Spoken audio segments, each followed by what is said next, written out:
All right, cool. Well, we might kick off. Good morning, everyone. My name's Siobhan Curran, and I'm the manager of the University of Newcastle's Integrated Innovation Network, or I2N. Before we jump into our event, I'd just like to acknowledge that I'm hosting this virtual event on the lands of the Awabakal and Warramai people. And I'd like to acknowledge the traditional custodians of the various lands that you're all joining us from today, and the Aboriginal and Torres Strait Islander people participating in this event as attendees. I really want to pay my respects to elders past, present and emerging, and celebrate the diversity of Aboriginal people and their ongoing cultures and connections to the lands and waters of Australia. And you can also show your respect and awareness of country that you're joining us from by letting us know in the chat function at the bottom of your screen. I always think it's really interesting to maybe post the city or suburb that you're joining us from, as well as the country, and it helps people learn a little bit more about the names of Aboriginal countries around the country. That chat function is also where you can connect and comment with other virtual attendees. So if there's anyone you see on the attendee list that you know, you can have a chat with them in the chat function. For those of you that are new to the I2N, we're an initiative of the University of Newcastle, and we have the central aim of being a catalyst for regional transformation through enterprise skill development, new venture creation, and entrepreneurship.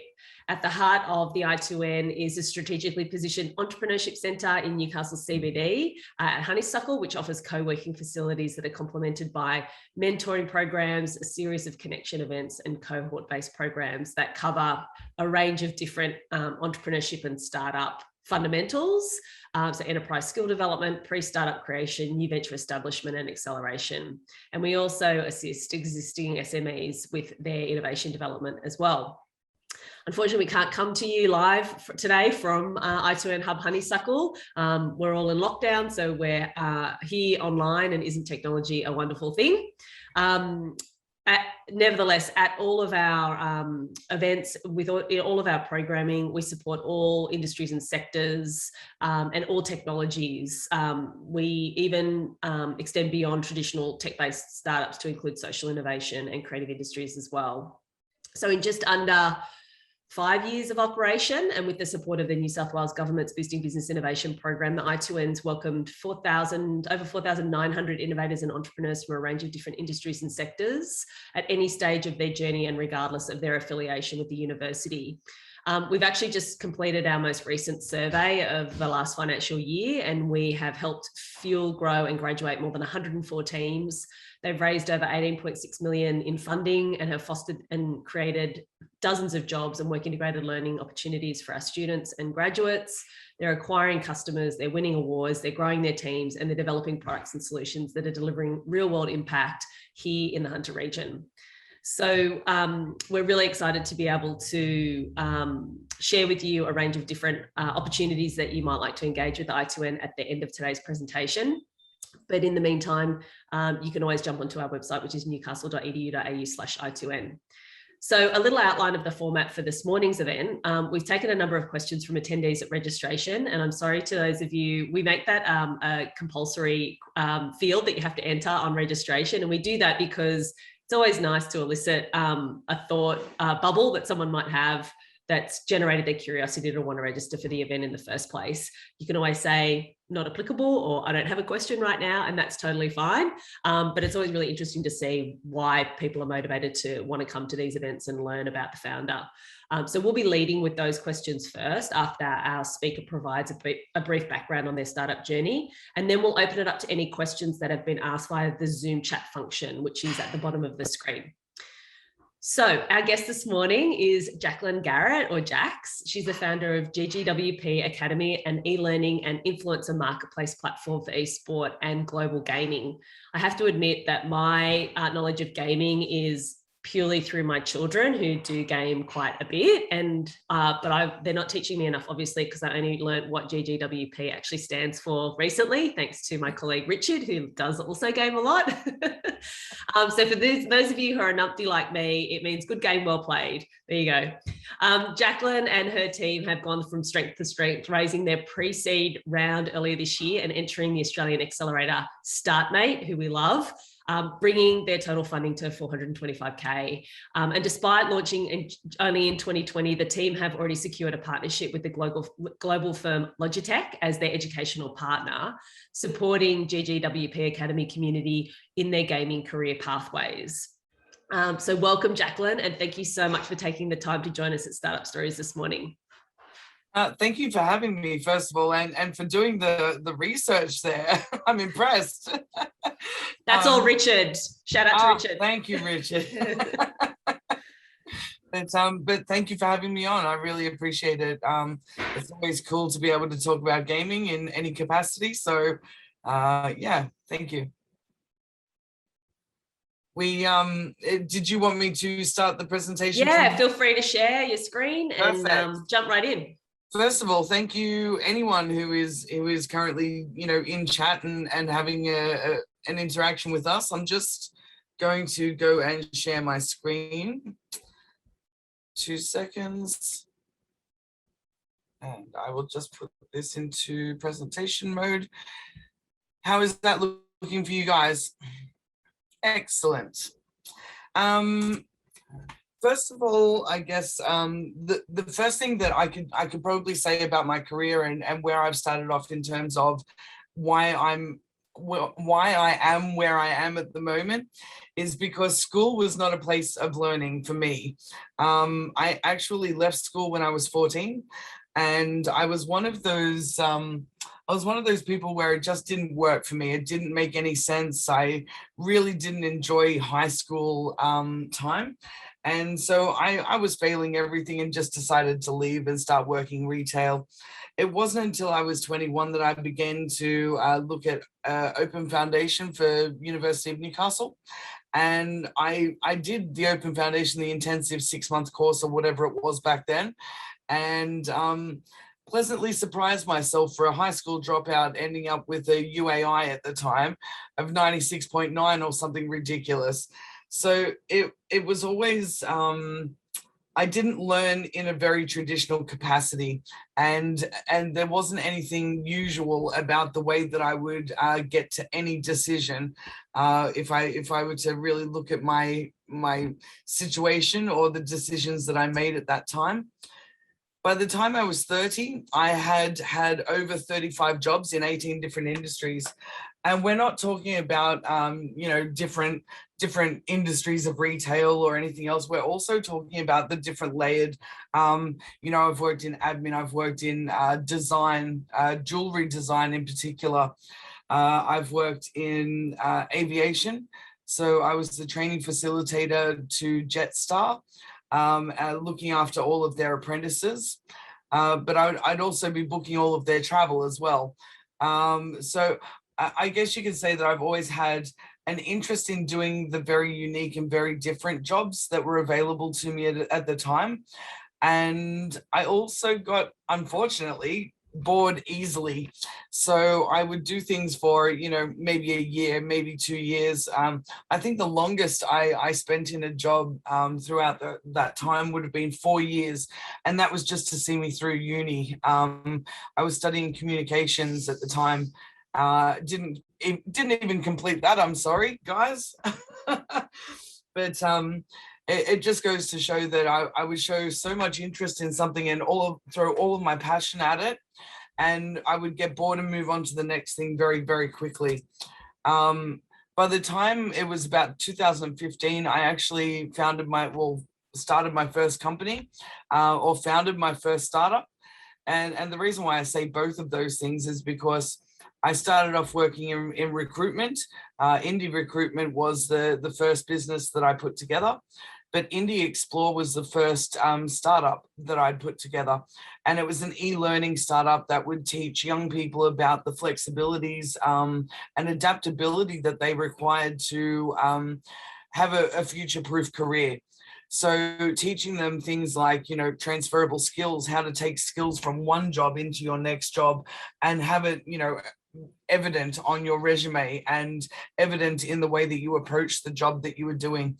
So this was also the time that I found that I was feeling free in what I was doing, and that I could commit to something longer than 1 year, because I was working for myself and I wasn't held to other people's rules. So this was really a time. I think I had indie recruitment for 18 months. I actually hired my husband at some point, and he came into the business. We pitched it through, I think it was a slingshot accelerator in Sydney. We were completely unsuccessful. We were not far enough along at that point to begin pitching. But the business itself was profitable and did a good job. So I sold it after 18 months. And within 4 days, I actually moved on to my next startup. And that's because my son, who was at the time 9 years old, he was invited to his first world championships in the US. So he was competing at Pokemon at a world level at 9 years old, and I was flying all over the world to help him do so. I don't know too many mums who would actually endorse gaming, but here I am anyways. I really enjoyed the joy that it brought to my son, and the level of travel, and I guess just global learning, becoming a global citizen with that travel, and beginning to meet people from other cultures and compete with them and bond with them and travel with them was just an amazing experience for him. And doing so, I had him signed to a top tier esports team. And at that point, they asked us if we could begin to, really put out some better content. And so he started to stream as well. So I'd already built him up a bit of a personal brand. You can see at the bottom there, Orange Ocelot is his name. I mean, he did quite well for, what was going on at the time. And each time he was actually paid to go and travel to go to these events. But at the end of the day, he competed in 3 world championships. And this is really navigating that space is what allowed me to see that this industry was very fragmented. It had some bad actors in it. And it was also just quite a difficult industry to break into. There was no real structured pathway to success. And so I wanted to change that. So essentially, I was inspired to write some modules of training and called it GGWP. So in 4 days, I put together the name and started writing these modules. I had 20 modules when I started to apply for accelerator programs and things like that, probably way too early. But in the grand scheme of things, I'm glad that I did it that way, because it meant that I was able to utilize the accelerator to actually mold what I was going to do, because I was so early. I got into the Lead Sports Accelerator and I moved to Berlin for 4 months. As you can see, this is the cohort that I went through. We were actually the second cohort to go through Lead Sports Accelerator. And this particular program is partially funded by the Adidas family. And so we have quite a lot of really cool connections to the sporting industry through this particular accelerator. If I'm thinking correctly, and I'm looking at this cohort, I believe I am one of 3 from 9 here that is still operating. So 3 of the 9 there are still going strong, and the others have all moved on to other startups in their various industries. But moving to Berlin was really one of the biggest decisions I've ever made, taking that leap of faith, leaving my family behind, and I guess taking the pressure off myself to be a mum and a wife and a daughter and everything else, and just to focus on business was a really welcome at that point change to my life. And this was really life-changing to me because it brought me things like independence. It brought me a whole different way of viewing myself and my capabilities. I was immersed in new surroundings and different people, which was great. And at this point, I'm not sure if you can see at the top here, but where I'm walking on stage and actually doing this Lead Sports Accelerator demo day. That was in front of around 300 people, including top investors from my industry. And I'm not sure if you can tell from right now or not, but I'm also one of those people who used to faint when I did public speaking. And so it's been a really long journey trying to get through public speaking as a personal growth and challenge. But what I tried to do was I tried to say yes to every opportunity to public speak between then and now. So every time somebody wanted me on a panel, I was open for it, no matter how big or how small. That actually landed me on a panel with Porsche, King Studios, Candy Crush, and Bitcraft in Berlin, which was an interesting panel, if I do say so. But I mean, if we fast forward a little bit, I came home from Berlin. I met my two co-founders. We started to build out our education, and as well, we started to build out our team. If I were to give you a brief rundown of GGWP, we are an e-learning and influencer marketplace platform for gamers globally. So we teach them things like personal branding, networking, collaborations, how to entertain, improv, lots of different things around representing a brand and really driving the ROI for that brand, because at the end of the day, they're the ones who are, monetizing this career path for them. So we teach them how they can become an influencer of sorts. And then we provide them a marketplace so that they can connect with brands for gigs. And this is, solving a whole bunch of problems in our industry, because it ranks gamers for the first time in influence. We've written our own algorithm to do such a thing. It's going to align them with brand personalities of commercial brands, which is exciting.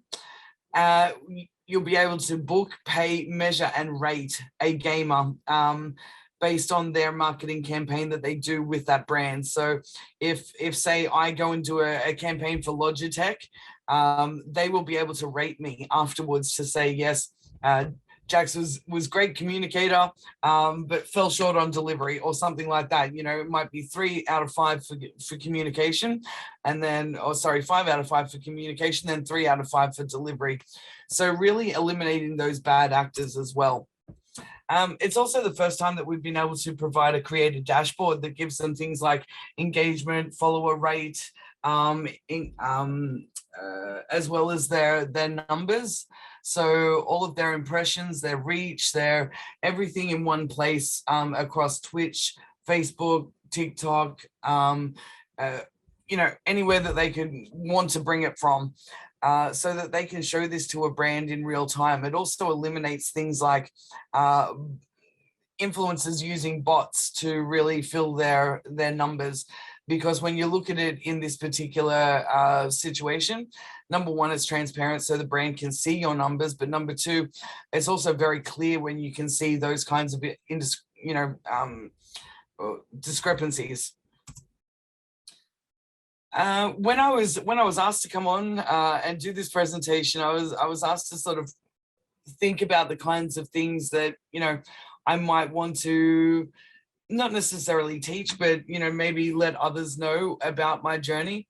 The advice that I would have for anyone who is going into a startup would be to always make the most of the situations that you have at hand. So whether that be networking, building your personal brand, you're always raising money or trying to make money. There's, really no two ways about it. Executing on the vision, making sure that you are staying really, really true to the core mission, and filtering out the noise would be, the biggest pieces of advice that I could give anyone who is thinking about or in an early stage startup. I would also never take criticism from someone who you would not seek out for advice. This kind of goes along with the whole not listening to the noise, but making sure that when you do listen to someone that they are going to be an expert or have experience in what you're doing. Don't just take that criticism from anyone in your life, because you know, at the end of the day, the reason why somebody does something exceptional is because they ignored the the naysayers and the people who didn't think it could be done, and you know, and just went out and did it with their own way of doing things.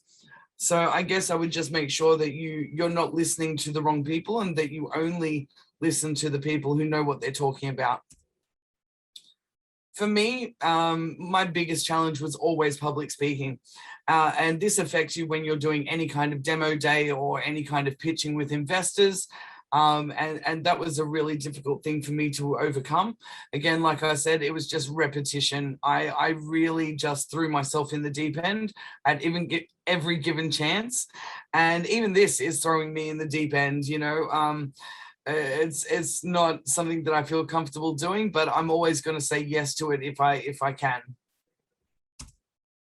And that leaves me, that brings me back to Q&A, I guess, and speaking to you guys. And I'll stop sharing my screen from there as well. Oh, welcome back, Siobhan. Hey, sorry, I felt bad leaving you on your own. I was like, don't I? But thank you so much for saying yes. You know, we've been watching little announcements be made out of your sort of a journey so far with GGWP. And interestingly enough, we were just having a conversation before we started the Zoom, where we figured out that Jack's actually participated within a mentoring program that I turned supported at Dash Co-work at Charlestown like 5 years ago with indie recruitment. So it's a small world after all. But no, very, very delighted that you're able to say yes and wanted to say yes and put to the test your public speaking fears. But we've got some great comments already. People who are saying excellent advice list.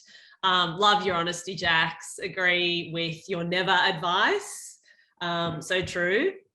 And it's really hard sometimes too, I guess, at the very start of your journey when you're trying to get as much validation as you possibly can and take on feedback to really understand what feedback right, like what should I be listening to. So how have you managed that that process, like knowing what advice is worth taking on and isn't?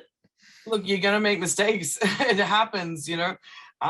We as a team have gotten very good at now identifying and moving through, I guess, assessing. So identifying and assessing opportunities to see if they are going to be of use to us, and if they're not in our core mission, moving past them really quickly.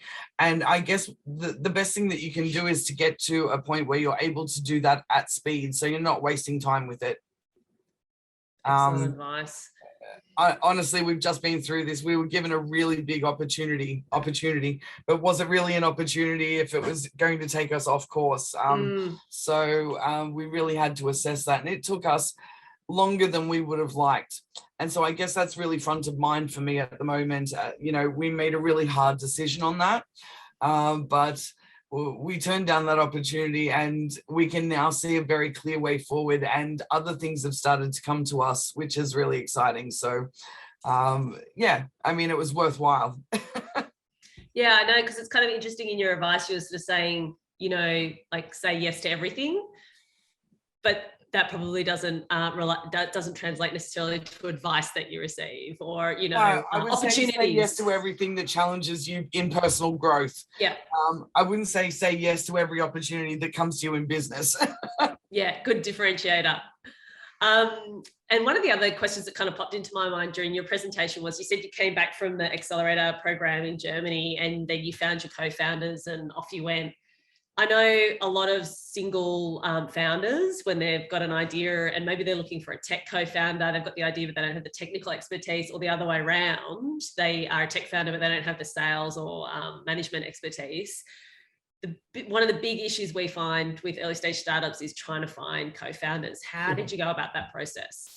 And to be honest, I had that same issue in my first startup as well. I didn't have the tech co-founder to build out that e-learning that I wanted to be able to do. So I was using an off-the-shelf kind of a solution to make that happen, which wasn't ideal.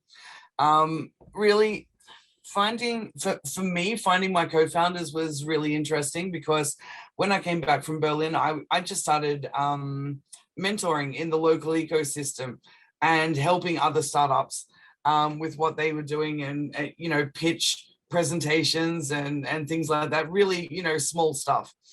And I started to help this traditional sports startup. And I started to realize that as I got to know the team there, that they were capable of being really good co-founders for me in terms of skills, capability, and I guess just the way that they actually worked together. It took us about 2 months of getting to know each other and starting to work with each other, and me selling them on esports instead of traditional sports. But I mean, that was just a case of showing them the numbers. And just getting them to come on board was a moment, trying to get them to come to GGWP instead of what they were doing. So yeah, I think that at that point you've really got to show, number one, your industry exceptionally well. Number two, that you're exuding just how much passion you have for what that end goal looks like. So if you can paint a picture and show what that wider vision looks like, people will follow you. People will want to be on board with what it is that you're doing, and that is a really powerful thing. I mean, even when you're seeking investment, investors look to see if you are able to get people to follow you. So I guess that's a really important stepping stone, is getting people to believe in your mission and to come on board and really follow your dream. That's a hard ask, but you've just got to show the right amount of passion for it and educate them, I suppose. Twist their arms. Yeah, right. I love that. And so it's about showing the passion, but also demonstrating the numbers, the potential behind it. And I guess it's the same thing you have to kind of do with your customers, your co-founders, and your supporters, your investors as well. Yep. You need to be able to sort of tick all of those 3 boxes. Of course. Yep. So I'll just jump to some questions that we received at registration. So the first one is the first couple of questions are around the theme of emerging entrepreneurs. So what surprised you most in your startup journey? This is a question from William Kramhoff from Streamwave. Thanks, William. The thing that surprised me most was me. And I'm not even joking. This is for real. Like, for someone who left school at 14 and was typically unsuccessful because I was always jumping around from job to job. For me, I guess the most surprising part of this job was that this journey was that I was able to commit, that I was able to be successful, that I was able to utilize all of the transferable skills that I'd found through those, other 30 jobs or 35 jobs, and put it into practice in one place. So I guess I'm the thing that surprised me most, William. And I think that's a really interesting. It's kind of interesting to see how some of the businesses that you've had have intersected who through you are as a human being, right? So the what was the name of the first company? It wasn't Indie Recruitment. It was the Indie for the Indie Explore is around helping those students who are trying to figure out what they want to do post high school, right? And now I'm trying to do that in gaming. Yeah, right. But one of the things that we sort of talk to students about at the University of Newcastle is we don't expect everyone's going to be a founder of a company. You have to be a special kind of person to want to take on that type of a role in life. Nevertheless, and want that risk appetite. Exactly. Like, there's a whole range of different personality traits that come into play for that kind of a role. Nevertheless, you still have to have enterprise skills to be a first hire in a company or to be in a team, no matter whether or not it's a startup team or a corporate team. These kind of soft skills is becoming more and more important. And I love listening to your journey. It's a little bit similar to mine. I was not the best student at school, and all my teachers would be very surprised to learn what it is that I'm doing now. But I think there is something to be said about people who are sort of jack of all trades, masters of none, because even when you are a jack of all trades, you become a master of each of those trades. I don't know. Yeah. Does that sound Like the older you get, the Definitely more resonates. refined you come across a whole range of different skills. And so I can just see that in you 100%. Yes. Also too, you've got amazing confidence. And I just, for someone who doesn't like public speaking, I'm kind of shocked, frankly. So I put on a good front, do I? Yeah, no, you're amazing. So Luke Adadi, who's an engineer at Rheinmetall, sorry if I pronounced that incorrectly. He's asking, at what moment did you realize that this was a good idea and worthy of moving into full-time? Oh, look, I was actually full-time from the beginning. I recognized that I was in an exceptionally lucky place, that I had a husband that was supporting me through this. I just sold my business, and I utilized some of that capital to move on into this one. And look, I've just been head down, working on this, even in those very early, alone kind of ways at the beginning. I just had immense support. Having said that, I think that and if I'm looking around right now, I'm actually living in my mum's basement. We lost our own house following this journey. So I don't want to say that, it's an easy journey. I don't want to say that it's, I certainly don't want to, glamorize what a startup can mean for a person and their family and everything else. I think that this also kept me very hungry, and it kept me working exceptionally hard to try and reach those milestones, like, raising a pre-seed round and paying myself a wage. Wow. How nice would that be? Hey, I've just started to do that in the last 6 months. It's been great. First wage in 3 years. Yeah, wow, that's huge. And this is, I guess, an aspect of building out a startup that people may not realize. I mean, I guess people realize there's a risk, like there's a point where it's not a side hustle anymore and you've got to jump into it full time. And when is the right time to do that? Yeah. And I guess the answer is it's really, and let me know if you would agree with this, but it's just really up to your own individual circumstances. And I guess part of it too is believing that and having confidence that the thing you're actually trying to pursue has massive potential. And again, the people supporting you have to believe that as well. Yeah. My husband really had to believe, and I mean, lucky he's a gamer, streamer, podcaster. He understands what our industry is about. So I guess he could see the opportunity here. And when it started to get, I guess, recognition from others within the industry, when the news articles started to happen, and there's all these tiny little things along the way that kind of build what you're doing it as a good idea. And you start it's something that just builds constantly, and if it's not building constantly, then it's potential that it's not really something that's needed, I guess. Yeah. You need that to be a little bit of traction, a little bit of, signaling in the industry that what you're doing is on the right path. Yeah, that's great advice, actually. Prem Chan from Roadhouse Electronics is asking, what is it that keeps you motivated to do this day and night, and what is your why?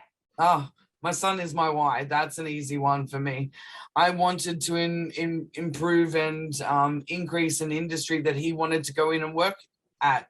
He wants to be a content creator now, and so I've kind of given it my job to make this industry a better place for him to work at. So that means, creating an economy. That means creating a structured pathway to success with the education. It means providing opportunity. All of these things are just so that my son and other people like my son can create a career in content creation. I love that you've kind of taken on this guardianship role. Like, you've seen the opportunity, how happy it makes your son. Tech has enabled all of these other careers that would never have existed 5-10 years ago. Yeah. And I just love that you sort of said, look, I can take this Wild West, like what could be a Wild West of an industry, it is a Wild West, right? And like try and do something about it that actually supports people in the right way to have a proper career in this area. So Yeah, at the end of the day, we're trying to link small brands with small streamers, mid-tier with mid-tier, large with large, and making sure that everybody has an opportunity to connect with somebody at their own level across the globe. And even if that's only, you might start off doing free contra jobs or something like that, but you end up doing work for, $5,000 campaigns or whatever. I mean, we've had the opportunity so far to work with some really cool brands like Warner Music, EA Games, just really, really cool brands out there in our ecosystem. But the one thing that's really cool is looking at the non-endemic brands who are starting to see the value in our industry and starting to work with the, CCs and Cheezels like we've just done. Yeah, nice. Is really cool fun. Yeah, I guess that must, like I'm thinking about where you were sort of saying you had a sort of short attention span. Once you'd mastered something, it was like, okay, next on to the next thing.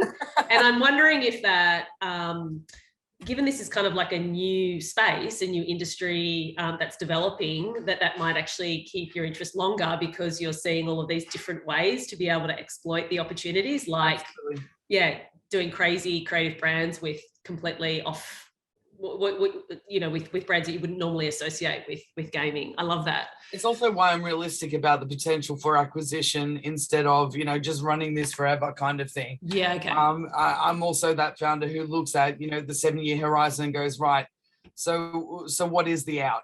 Where is that acquisition? Because I know myself, this journey has taught me so much about myself, honestly, that I can tell that's where it needs to be. Yeah, okay. Well, investors might really like that too. So the next question's around tech. This is from Lauren Marks from Alto Imaging, and she's asking, did you have a tech background or did you have to outsource building a platform? Definitely no and no. I did not have a technical background at all. And I had to find a co-founder that was going to believe in my vision. I didn't outsource. I tried to do a little bit of outsourcing, realized very quickly it was going to be too expensive, and realized that I would just need to work with the right co-founder first. And I didn't really know how that looked when I came back to Australia. And I think it was just through that mentoring of other startups that became a possibility. So when you were part of the Accelerator in Germany, were you actually building out an MVP at the same time, or was it? Yeah, so I was filming the education modules over there with local talent in Germany, and but having those education modules filmed, but no platform for them to sit on, if that makes sense. Yeah. So it was difficult because I knew that what we had to build was going to be very labor intensive, or cost a lot of money. So I really either needed to raise money first or have a team that were willing to do the work for free first. And that's where we ended up, working from. Yeah, nice. We've got a couple of questions now about the business itself. So David Elliott from Games That Actors Play is asking, what is one of the bigger issues you see facing online creators? Is it their branding or is it their monetization strategy? Look, I think the thing that really challenges content creators going forward is the changing landscape, the DMCA takedowns, the political changes, the legal changes, the algorithm changes for different platforms. It's all of those, that constantly moving beast that is our industry, that it's really hard to keep on top of. And I guess that's just another reason why I'm so heavily involved with education, and being at the forefront of that. If we can educate from the get-go and make sure our creators know how to navigate the system, then they're going to be getting the best out of it. How much of it too is related to the individual online creator and their personality? Like, heaps. Yeah, right. So how do you I imagine like a lot of young kids, when they see people online that they love and they follow and they're subscribing and liking and, come back to all the time, maybe try to emulate. What advice do you give to, up and coming online content creators about about how they sort of present themselves and differentiate themselves as creators? It's always going to be authentic and unique. The more unique you can be, whilst keeping it in a universal fashion, which is your personal brand, the more you can do those two things at once, the more you're likely to be remembered, to have people be loyal to you, and to have people really take notice when they do see you.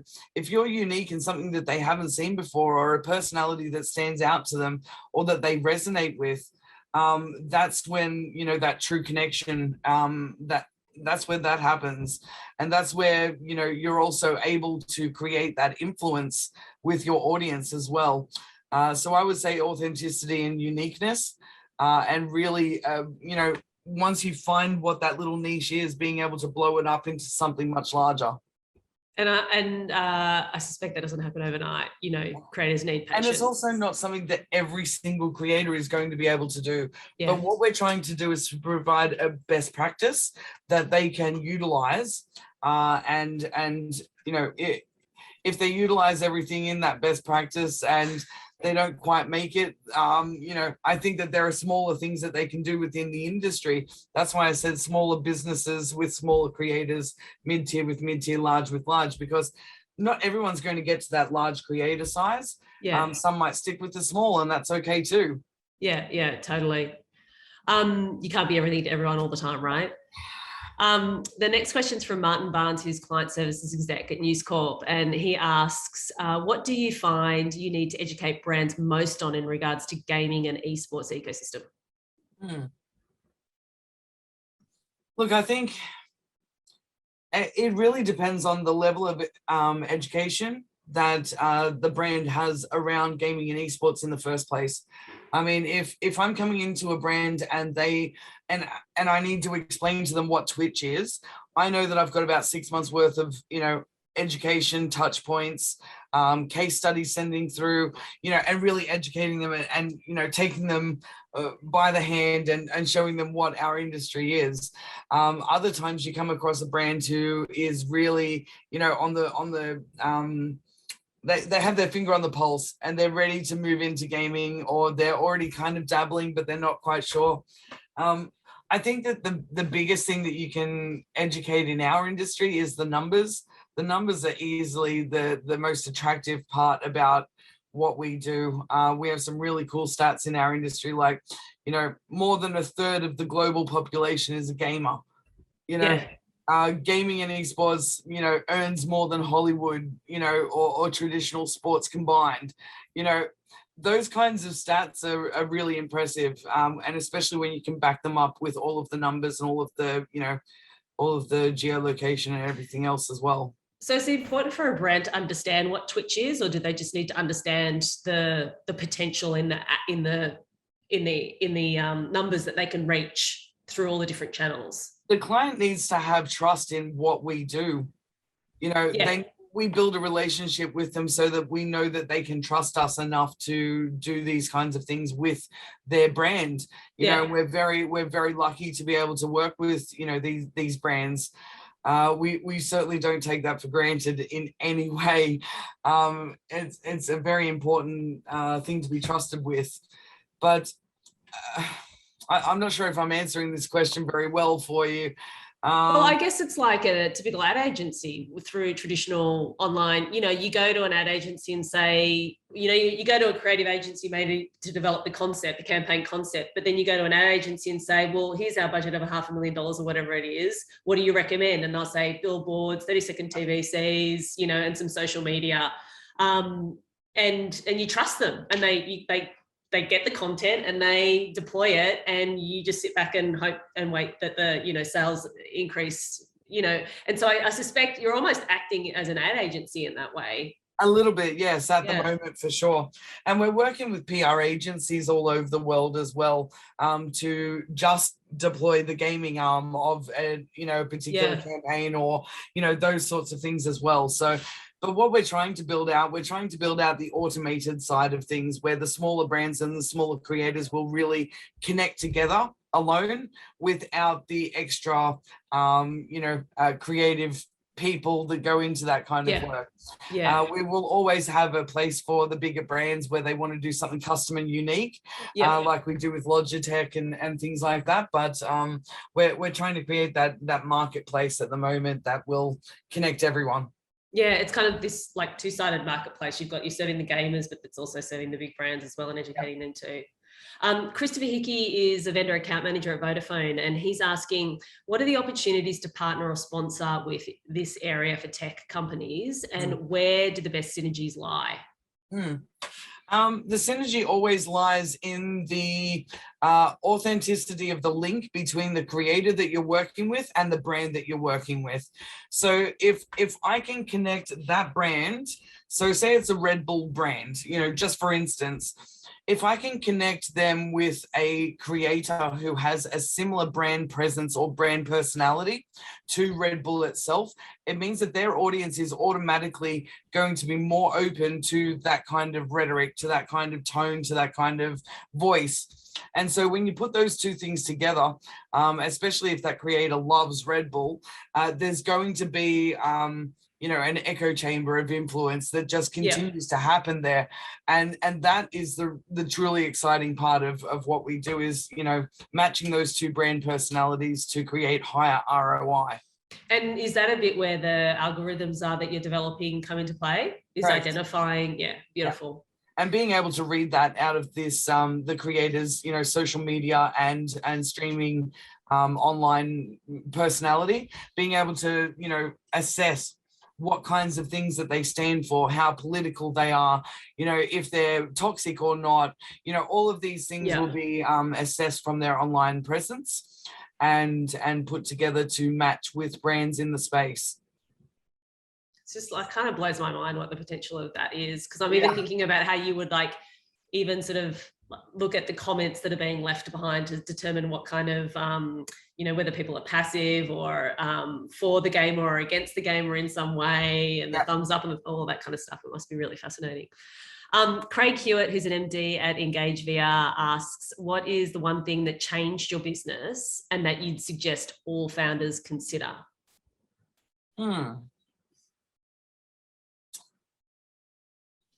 I would say that accelerator programs, as much as investors don't necessarily like them all the time, are a really great way to learn, to network, to just to start out and get a real feel for what your industry looks like in the startup land. You can also get introductions to investors, to I myself, having been through 2 accelerators and 1 incubator, can say that these types of programs are really, really useful. Okay. And can you give me a little bit of context about what it was that you found so useful? I mean, you talked about the networking, for example, or understanding the industry a little bit more. Would your advice be to go with a sort of sector centric or tech centric accelerator program as opposed to something that might be industry agnostic? Or it depends on where your skill gap is. Yeah, okay. If your skill gap is in your network and really trying to build that out, then you need to go for an industry specific and build out that network in your industry. If your skill gap is in, general business or startup type stuff, you can go to something far more agnostic. Yeah. It just really depends on what you need to learn yourself, and being really self-aware to know what it is, those things that are, what your gap is. I think you have to be just really honest with yourself and know what that looks like. The next couple of questions we've got are around managing challenges. So Richard Thorpe from No Worries Psychology is asking, what has been the biggest obstacle to your startup so far and how have you overcome it? I would say that fundraising took a lot longer than expected because we were female run. We were in Australia and it was just at the beginning of COVID when it happened and kind of, changed everything in Australia, mid last year. So we actually started raising at that point and we didn't actually close that round until, Christmas. And it took that long because the industry was just in constant flux at that time. We didn't know what was going to happen. Investors were either too scared to invest or, we're only going to invest in something that was, really well known. So gaming and esports at the beginning of COVID didn't look like a promising outcome. But then as we got to see traditional sports everywhere in the world started to get shut down. And through that process, esports ended up taking over. And through esports, traditional sports found their voice again last year, and we were able to, do a bunch of really cool stuff. We also noticed a number of people, like a huge number of people, started to stream, and the watch hours on Twitch, I think, doubled.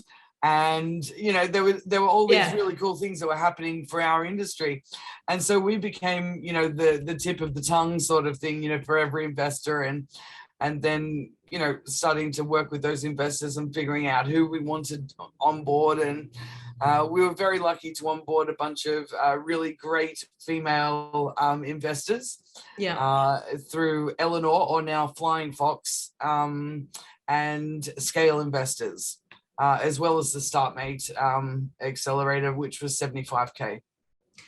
So you talked very briefly at the very start there about the 3 challenges in particular, one being female and one being in Australia. How much do you think it really matters though? Like, surely if you've just got an excellent idea where you can demonstrate the figures and the ROI for the investors and show that 7-year pathway kind of thing, that it's so sellable that they're sort of getting their checkbooks out. Doesn't matter if you're female or that you're in Australia. What do you say to that? I say that as much as the rhetoric has changed online on social media, and everyone's supporting female founders now, it's still a hard sell. It's still you've got to align yourself with the ones in the industry that are actually supportive, the ones who actually are going to listen to you with an open mind. And find those champions. For us, one of the major catalysts in our fundraising was we found somebody who is just very pro-female, and he was able to introduce us to who would actually end up making up all of our round come together. Yeah, okay. So that one person, that one interaction is what changed our fundraise. But he is very much, somebody who is pro-female, pro, equality and diversity in the industry. But you've got to find those people. It's very difficult otherwise. And do you find that influences how you might support gamers that you're trying to promote on the platform or get onto the platform as well? So I imagine there's a huge gender disparity in the number of females that are professionally gaming in esports as well. There is a huge disparity if we're looking at esports athletes, but we're looking at the influence of gamers here. And, it's far closer in terms of, numbers. If we're talking about people who entertain while playing games, the equality is far closer for that style of gaming and entertaining. There's a lot of women out there who are playing games and entertaining in different formats. And so, less so than what we're doing. Yeah. We've got a question here from Liam Potter at Newcastle People, and he's asking, you've got a diverse range of companies on board, some of which I imagine had reservations about partnering with gamers. How do you overcome the preconceived notions associated with the gaming community when talking with a non-gamer? So number one, it's always going to be about that education. It's going to be about, building that trust, showing them that you have the numbers and everything to support what they're trying to do. But then also introducing them to, people that they can connect with at a real level, having them meet a content creator or sending them the link so that they can actually watch what happens. And I guess it's also about the PR around our industry and how much our industry has changed in 5 years. I mean, gamers are no longer in their mum's basement, except for me, apparently. And things have changed. You're far more likely to find an esports athlete who has a six-pack and is doing the gym selfie, as opposed to sitting in a dark room with Doritos and Mountain Dew. The changing face of gaming. But it's changed so much in the last 5 years. It really has. It's crazy. Yeah, and I suspect even more so in the last 12 months when, you know, people are at home and, you know, there's not only so much Netflix you can watch, right? We've also got a bunch of people who were, you know, previously working hospitality, and because of COVID have had to change and diversify their income. And so they're turning to streaming or, you know, it's been a huge change in the last 12 months. Yeah, that's really interesting. Charlene Burke asks, did you or do you ever have fear of failure? If so, what techniques do you employ to keep moving forward? Oh, do I? Imposter syndrome is real.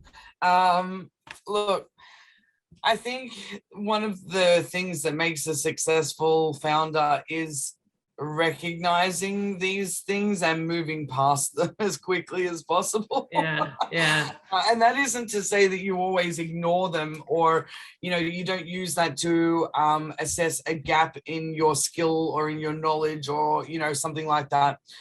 You need to figure out what it is that's causing this, potentially build some learning around that if that needs to be the outcome. And get on with it as quickly as possible. Don't let it just, you know, play on your mind or whatever. You need to be really proactive with it. And sometimes if it's just for no reason, because that happens too, fun, then I don't have a special trick for getting past that. You just need to. I know that sounds really, you know, hard, but I literally don't have anything helpful on that one. I've definitely done it, but I don't know what the best steps are to do it with, if that makes sense. Yeah, I guess it's just one foot in front of the other, right? Remembering that mission, like what it is you're actually trying to achieve, bring it back to that North Star and just... Yes. Yeah. Thanks. We've got a question here from someone who asked during your presentation, they wanted to know which team it was that your son signed up for. Oh, right. He was signed up to Tainted Minds at the time, which are now the Chiefs. Yeah, okay, cool. That doesn't mean anything to me, but hopefully it means something to them. I'm sorry. It's by the way the top tier of Australian esports. Wow, okay, that sounds very impressive. Well, this actually is a good segue into one of the questions that we've got from the audience that have asked live today. So Richie Williams is asking, how is the esports market in Australia compared to other countries? Oh, God. Australia makes up 2% of the global market for gaming and esports. So we are a very small market, really, at the end of the day. That's one of the reasons why we needed to be global from the get-go. Even if we look at our numbers now, we are 51% users in the US, and we've been building on that since, you know, the beginning. It's not an industry that you can just do, you know, Australia and New Zealand or something to begin with. Yep. You know, you need to be global from the get-go. Yeah, I love it. Claudio Sanhuza is asking, what positives and complex experiences can you share from moving abroad that made you grow as a founder? Oh, wow. That's a big one. For me, I mean, you know, Newcastle is not a massive city. You know, I'd never traveled prior to that either. I mean, I've been to the US once, you know, did the typical LA and Vegas and New York, and that was it. Yeah. It wasn't until I moved to Berlin that I truly began to meet so many other people from so many different backgrounds and really immerse myself in just constant learning. I mean, every interaction is an opportunity to learn when you live abroad, I think. And you need to maintain that openness to learning that. And saying yes again to opportunities and just being a part of it. It literally changed me forever. Until that point, I was a mum, I was a wife, and I was a daughter, but I was not an individual.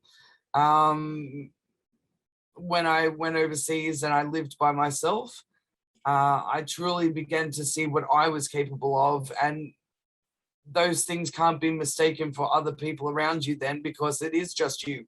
You're the only one there. Yeah.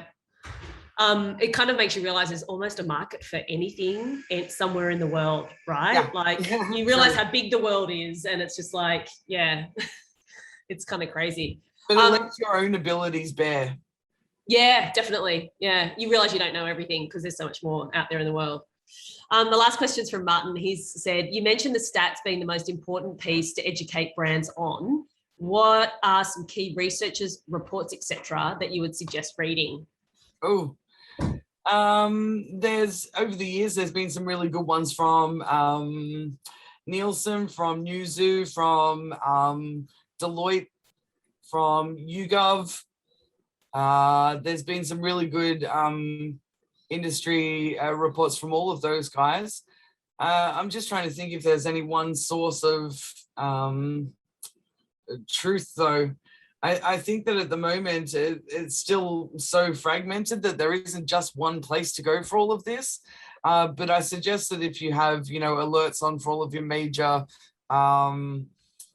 companies on LinkedIn, like those companies, and Nielsen and Newzoo and all of that, that when they come out with those light reports, you'll be able to download them for free and know when they come available. But I would suggest that you're always wanting to, grow that network. And so that you're not only just getting, secondhand advice from a report, which may or may not be interpreted well or not. But knowing people in your industry, you really can't, you can't, what's the word? Exchange one for the other. You can't. It being in the industry is really where it's at. Yeah. Correct. Yeah. Thank you so much, Jax, for your time. That went really quickly, and I just realized we've actually run a little bit over time. So I'm sorry for those people that had to jump out at the 9 o'clock mark to start their next Zoom. But again, thank you so much for your time. I did just quickly want to let the audience know too about some opportunities that we've got coming up here at the I2N. So the first one is the Female Founders Program. So speaking of amazing female founders like Jax, we are looking to support up to 10 more female founders at early stage. We're looking for founders that are globally focused, like Jax, that are developing out products and services that could potentially attract a global audience and be based here in the Newcastle region. It's supported by the City of Newcastle, but we're supporting founders that are potentially from other LGAs, including Port Stephens, Maitland, Cessnock, and Lake Macquarie. So if you're interested in finding out more about that program, please head to our website. We've got another startup stories coming up in 2 weeks' time, and this is from Phil Ireland from Hone Carbon. So this is a spin out of a spin out at the University of Newcastle. It's based off some really cool tech that's around low emissions technology. So please join us in a couple of weeks' time for that. And we have a little mini hackathon coming up. So if you've never done a hack before and you're curious to know what it's about, Ideas Collider is perfect for you because it only goes for 2 hours. And it's a nice little toe dipping exercise. So it's brought to you by the City of Newcastle and Hunter Water, and it's all around challenges to do with water security. So if you'd like to know more about that, please hit up our website. And it leads into a much bigger hackathon that we're running in October as part of Spark Festival. And it's basically Ideas Collider times 5, because you have 10 hours to come up with a potential solution, and there's some good cash prizes that are up for grabs as well. If you're curious about innovation, entrepreneurship, you have an idea and you're not sure where to start, Entrepreneurship 101 is our online program. There's 5 modules available and they teach you all the fundamentals. So things like value proposition, business model canvas, doing customer discovery, understanding finance and startup legals. So please head to our website if you've got an idea and you're just not sure where to start. And then for those of you that are a little bit further along the track, we have a service available to University of Newcastle affiliated startups or I2N program startups, and that's called Venture Mentor Service. So this is a phenomenal team-based mentor program where you actually have between 2 to 5 mentors in your team, and you're putting forward the requests for when you want to be mentored and have your mentor meetings based off of whatever challenges it might be that you're encountering at that particular time. It's a great program. We always get really good feedback from it. And in fact, we had some of our mentors on the call today. So that's how dedicated they are to supporting the local entrepreneurs. So if you're curious to know a little bit more about that program, please hit up our website for that one as well. Thank you again, Jackie. Really appreciate your time again. And I'm looking forward to having more conversations with you in the future. Maybe in 12 months, we need to check in and see how far you've progressed. Sounds good. No problem at all. All right, excellent. Thank you so much. And everyone have a great day. Thanks again for joining us, and we'll see you next time at Startup Stories. Thanks. Bye.